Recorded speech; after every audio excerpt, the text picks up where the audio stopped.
Uma freira se mata num convento isolado na Romênia. Um padre com passado sombrio é enviado direto do Vaticano. E uma noviça que ainda nem fez seus votos vai precisar enfrentar o mal cara a cara. E o que parecia ser só mais uma investigação da igreja acaba sendo um dos casos mais assustadores de todo o universo de Invocação do Mal. E hoje nós vamos mergulhar nesse universo e nesse filme que fez muitos corajosos pensarem duas vezes antes de entrar numa igreja. Então, antes de soltar o vídeo, apague as luzes do seu quarto, coloque o seu fone de ouvido e só por garantia também, feche a sua porta, porque está começando mais um Decifrando a História sobre a Freira. E aí, fanáticos, tudo bem com vocês? Esse que vos fala é o Denilson e aqui do meu lado eu tenho ele, o cara que encara até a freira demoníaca frente a frente. Quem? O Manguinha! Eu não sei se você tá falando bem de mim, né? Mas uma coisa eu garanto, eu sou o Manga e seja muito bem-vindo ao Set de Fã. Aqui a gente fala sobre filmes, séries, anime, com um pouquinho daquele humor que só nós e vocês têm.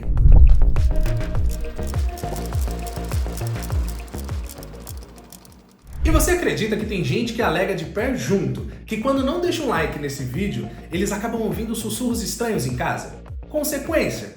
Talvez. Coragem de testar? Aí eu já deixo com você. Mas se você não é um desses corajosos, então já não vacile, deixa o like no vídeo, se inscreve no Set de Fã, assim o YouTube vai entender que você gosta desse tipo de conteúdo e ativa o sininho para não perder nada e ficar por dentro de tudo, fechou? Não é novidade para ninguém que o universo de Invocação do Mal conquistou milhões de fãs por todo o mundo. Olha, se você é uma das pessoas que nunca tomou um susto com uma porta rangendo nesse filme, meus parabéns. Assim como eu, você é de outro nível. Na verdade, não é que a gente é de outro nível, né? É que os filmes de terror ultimamente estão abaixo do nível. Mas o que foi realmente novidade foi uma nova entidade que foi introduzida nesse universo. Valak, a freira demoníaca, e hoje nós vamos falar dela mesma. Essa freira apareceu a primeira vez aqui pra gente em 2016, no filme Invocação do Mal 2. E assim, ela não era estrela, ninguém esperava nada, mas ela não só se tornou a celebridade, como também ganhou um filme só pra ela. A direção de A Freira fica por conta de Corin Hart. E o roteirista é ninguém mais, ninguém menos do que Gary Dauberman. Ali na produção a gente tem ali o James Wan só atuando em alguns pontos de quebrada, esperando para dar uns detalhes, mas ele não atua 100% nesse filme. Mas é que com esse time inteiro que a gente segue daqui pra frente pro coração dessa história.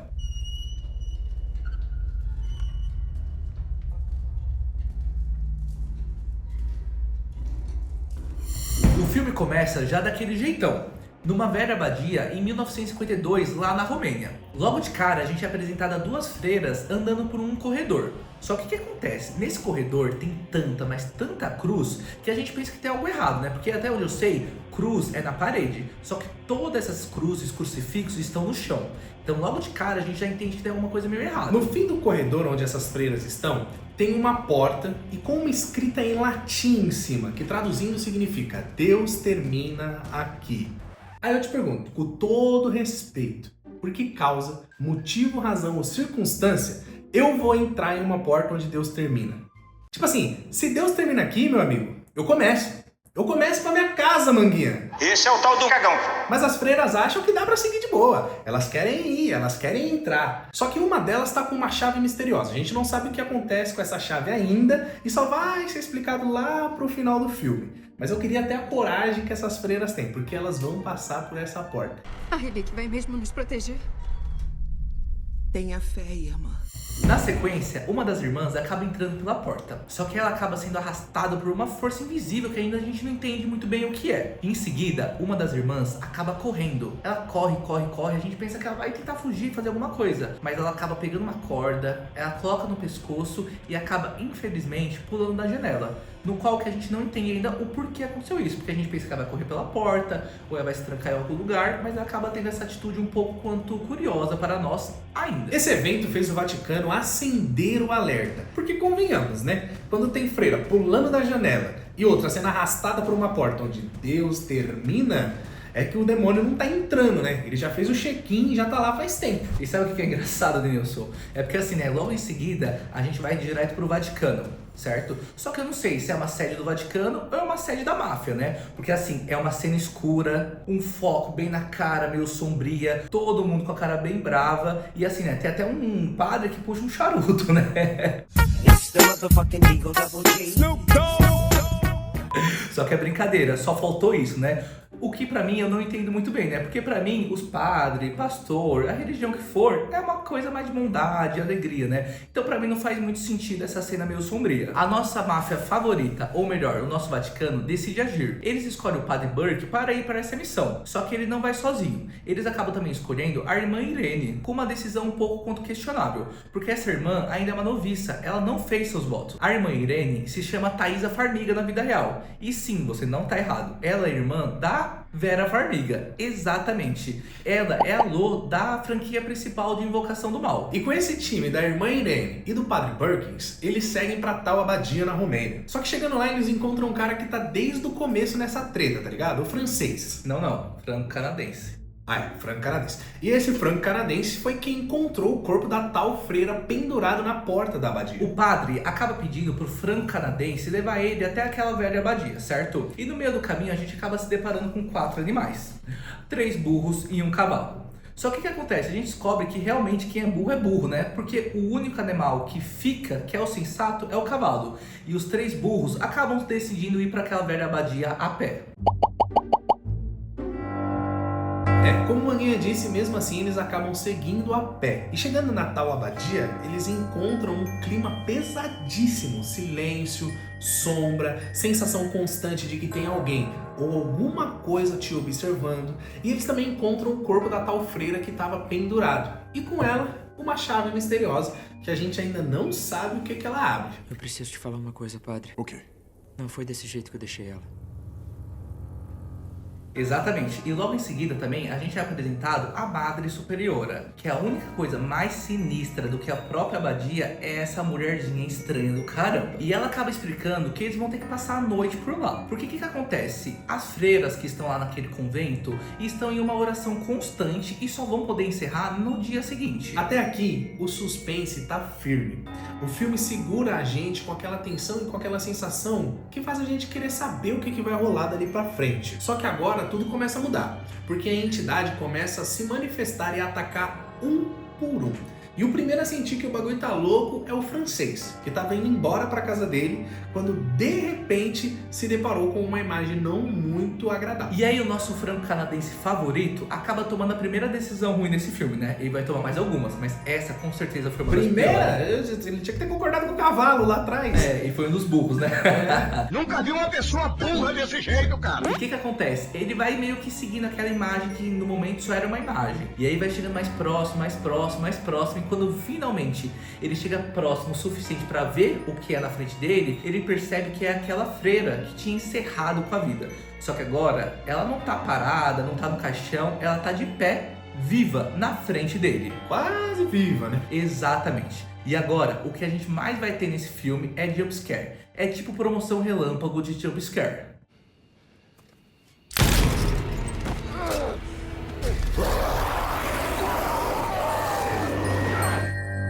E pior que não é bem encaixado. Você consegue ver de longe quando vai acontecer. A câmera desacelera, fica tudo silencioso, o personagem começa a respirar devagar, quando do nada... PAM! Que susto. Jump scare. Beleza, cara. Maldito o homem que acredita no homem. Só que o manga ele cai mais fácil nos jump scare. Eu não, já dá pra perceber que vai acontecer. Então eu não gosto dos jump scare desse filme, não tem jeito. Desgraçado, velho. Depois do francês, o próximo... Branco canadense. Cuidado, hein? O próximo a se lascar é o padre Burke. O padre acaba tendo meio que ilusões do passado com um menino que ele tentou salvar em um exorcismo. Só que durante o exorcismo, as coisas acabaram saindo do controle e o menino acabou meio que... Foi arrasta, né? E quis encontrar Deus mais cedo. Só que o que acontece? Durante essa caminhada, o padre começa a meio que seguir o menino. Ele vai seguindo, ele vai seguindo, ele vai seguindo e ele acaba percebendo que é apenas uma ilusão. Pam! Do nada, mais um jump scare. Quando você acha que vai acabar jump scare no filme, Tem mais, porque agora o menino deu um susto no padre e ele conseguiu cair dentro de uma cova. E tem gente que ainda acredita que Deus não conseguiu fazer o mundo em 7 dias. Mas o demônio fechou a cova, ó, em 2 segundos com o padre lá dentro, meu amigo. Para de me assustar. Enquanto isso, a irmã Irene também acorda lá no meio da noite, né? Porque a irmã Irene, ela é meio especial. Até esse momento a gente não sabe como, mas ela tem algumas visões. Ela até acaba falando pro padre que ela tinha uma visão antiga dela desde quando ela era pequena. E a gente consegue perceber que ela tem essas visões. Então ela levanta de madrugada e ela começa a ver, né, algumas cenas de freiras e da própria freira da entidade Valak naquele momento, que vamos deixar claro aqui, né? É muito legal.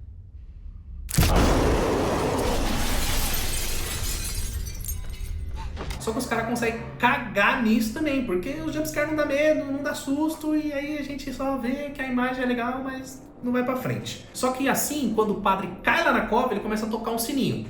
E esse sininho, eu vou falar pra você, o Bluetooth dele vai longe, meu amigo, porque ela escuta de lá da cova do Padre Burks o sininho tocando lá na abadia. E ela vai até lá. Socorro! Alguém! Aí ela corre pro cemitério, né? Por quê? Porque ela é braba. Ela é noviça, mas ela é braba. E ela consegue tirar o padre de lá de dentro da cova, né? E na cova que o padre caiu, ora, tínhamos os livros que falavam sobre a Valak. E é nesse momento que a gente acaba vendo um dos maiores plot twists dessa história. Porque o que acontece, né? No filme, infelizmente, o nosso demoniozinho acaba não cursando o ensino médio, né? Porque tem que ser muito burro, mas tem que ser retardado mental pra você ter um cemitério inteiro com sei lá quantas lápides, não dá nem pra contar no dedo quantas lápides tem. Ela vai e joga ele no único caixão que vai ter os manuais de como resolver o caso. Lá tem tudo explicando a história. Mas sabe como o nome disso? O quê? Roteiro. Roteiro. Ou melhor, né? Eu tenho outro nome. Filme lixo. É isso que esse filme é. Horrível. E finalmente a gente chega naquele momento que todo filme aguarda, né? O plot twist. Que sinceramente... É mais ou menos! É mais ou menos, né? Não tem nada de bom, mas também não é tão ruim, né? O filme é ruim, mas pelo menos isso é legal. A gente descobre que todas as freiras que foram apresentadas para nós até agora nunca existiram. Na verdade, ela já meio que acabou indo para o céu, né? Conheceu o Papai do Céu muito tempo atrás. E agora, a única coisa que está lá é uma entidade sobrenatural, no qual a gente já conhece o nome. E sim, é a Vala. E finalmente a gente meio que tem a explicação da história. A gente percebe que no começo do filme só existiam 2 freiras sobreviventes, que era a Madre Superiora e a freira que o franco-canadense encontrou, certo? A Madre Superiora, como a gente viu, meio que foi de arrasto de uma forma horrível, e a freira restante teve que encerrar com a vida para que a Vala que não entrasse no corpo dela e pudesse causar o mal, a maldade que quer causar ao mundo inteiro. Maldade é essa que a gente não sabe. Por quê? Porque o filme não explica o que ela quer, quais são as motivações dela, do porquê que ela tá ali, se ela tá só de lazer ou se ela tem algum propósito ali com tudo aquilo. O filme não deixa claro, a gente só tem a imagem dela. História? Não tem. Ou seja, tudo que a irmã Irene viu ou ouviu ali eram visões ou ecos espirituais da cabeça dela. E foi com essas visões que ela acabou também entendendo qual foi a origem de tudo ali. Lá atrás, na antiguidade, antes mesmo da abadia existir, existia um duque ali, naquele lugar, que fazia alguns rituais demoníacos. E com esses rituais, qual foi o resultado? Ele acabou invocando uma entidade das profundezas do inferno. Sim, ela mesma. Mas a igreja não deixou barato. Eles perceberam muito rápido o que esse duque estava tentando fazer. Eles foram lá e com uma gota, apenas uma gota do sangue de Jesus Cristo, eles mandaram o tinhoso de volta para as profundezas do inferno. Só que anos depois de tudo isso que aconteceu com o duque, com os bombardeios da guerra, a estrutura da abadia foi abalada. E o selo se rompeu e o coisa ruim voltou para atormentar a vida de todo mundo. Só que tem um negócio que me pega aqui, né? Porque, vamos ser sinceros, o bicho ia sair de lá de dentro, do buraco. Aí, o sangue de Jesus, que é uma relíquia poderosíssima, porque você tem o sangue de Jesus na sua casa aí? Só, né, graças a Deus, né? Na oração. Agora eles tinham o sangue real de Jesus e jogaram ali pra segurar o bicho. Mas não, com as bombas, com os avião, com não sei o quê. O bicho conseguiu sair de novo? Não tem sentido nenhum isso acontecer? Se a gente precisa de uma relíquia pra segurar o bicho e depois mandar o bicho de novo pro inferno, por que uma bomba consegue fazer ele sair de lá? Taca outra bomba nele e mata ele então, pô. E morreu. Exatamente, né? Porque o Duque acabou conseguindo libertar o Valak não com uma bomba, não cavando, né? Ele foi lá e fez o quê? Um ritual com um monte de pessoa, com um monte de criança, coisa horrível. Então não faz sentido uma coisa material acabar afetando uma coisa espiritual, né? Isso é sem nexo nenhum no filme também. Agora, com toda a bagunça revelada, eles finalmente precisam ir para a parte final, que é encontrar a relíquia, né? Encontrar o sangue de Jesus Cristo. E finalmente a gente acaba descobrindo o papel da irmã Irene nesse filme. Ela não foi enviada à toa, né? O Vaticano meio que tinha noção que as visões dela poderiam ajudar nesse momento. E a visão que ela tem desde criança é a seguinte: Maria aponta para o local. E que local que é esse? Não sei. Pois é, que local é esse? A gente vai descobrir agora. Porque a partir dessa visão da irmã Irene, a gente acaba descobrindo pistas de onde poderia estar essa relíquia e onde que ela estava escondida. E lembra daquela chave que a gente viu no começo do filme? Bom, essa chave que a freira que se jogou estava guardando para que a Valak não pegasse ela, é a chave que abre o local aonde está essa relíquia. E assim, né? Um filme não vive só de crítica, mas nós temos que reiterar alguns pontos que são importantes, né? Porque pensa comigo, se o sangue de Jesus é o objeto mais sagrado desse mundo, certo? Porque foi o sangue de Jesus que prendeu esse demônio que é considerado um dos mais fortes. Ele foi lá e selou a Valak naquele lugar, né? Como é que o Vaticano não enviou ninguém, para ter esse sangue de volta para eles, porque poderia acontecer isso novamente em outro lugar, certo? 2, como é que eles deixaram esse lugar ficar tão abandonado? Porque se era um demônio tão poderoso que poderia acabar com a guerra, não teria que ter tipo uma dúzia de freiras, né? Deveria ter, sei lá, um caminhão, né? Um ônibus de freira indo semanalmente, voltando e indo. Até por conta que as freiras comentavam que elas não poderiam dormir, então tinha que fazer revezamento, vai e volta para a oração, né? Então pra mim isso acaba não tendo muito sentido também. E você sabe quando as freiras vai orar? O dia que as freiras vai orar? Não, por quê? No freiriado. Nossa. Mas, com certeza, Valak não ia ficar esperando sentada, né? E ela vai e finalmente vai pra batalha final, a luta que tava todo mundo aguardando. Só que aí tem um detalhe que me deixa encucado até hoje. Deixa eu fazer uma pergunta primeiro. Pra você, qual é a pior morte? Afogado ou queimado?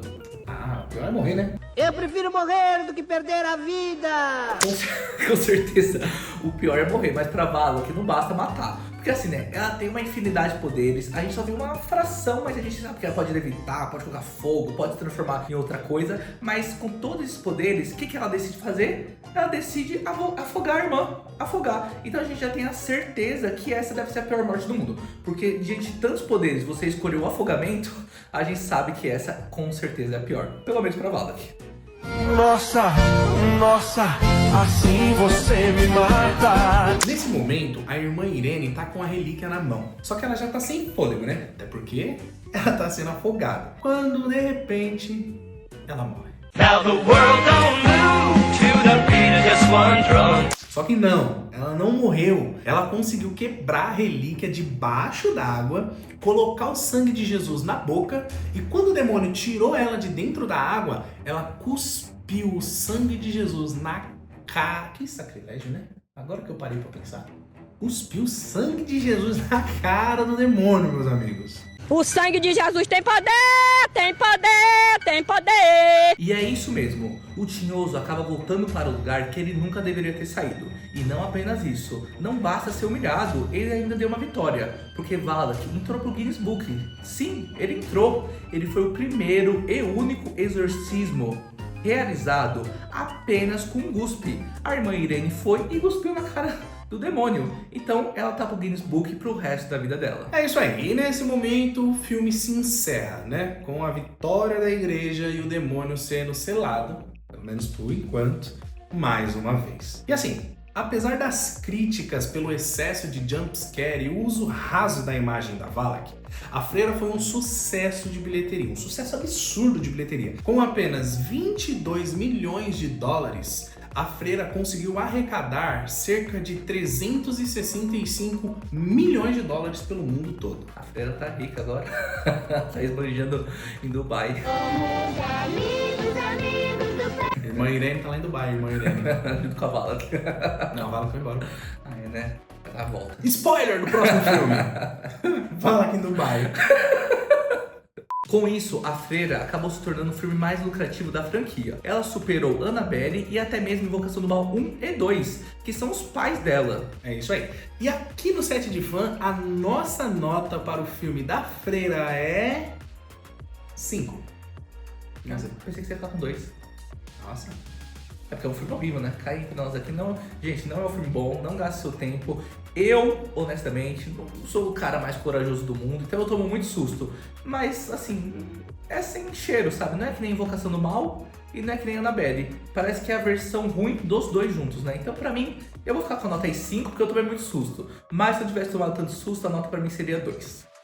Ela acaba sendo um filme com um começo promissor, um visual caprichado e uma proposta interessante, mas que peca no excesso de jumpscare, na falta de ritmo e principalmente no aproveitamento da sua vilã principal. Porque assim, Vala que tem um visual absurdo, sinistra, marcante, com tudo pra ser uma vilã inesquecível. Mas no fim das contas, o filme só usa a imagem dela. Fica tudo superficial. Porque não tem origem, não tem motivação, nada que prende. Acaba virando só mais uma entidade genérica do mal com um visual forte e história fraca. Mas e aí, você curtiu o filme? Você acha que ele merecia uma nota maior ou menor? Ou você acha que a nossa nota é justa? Olha, se você gostou ou não, eu peço pra você que deixe um comentário aqui embaixo e até a próxima!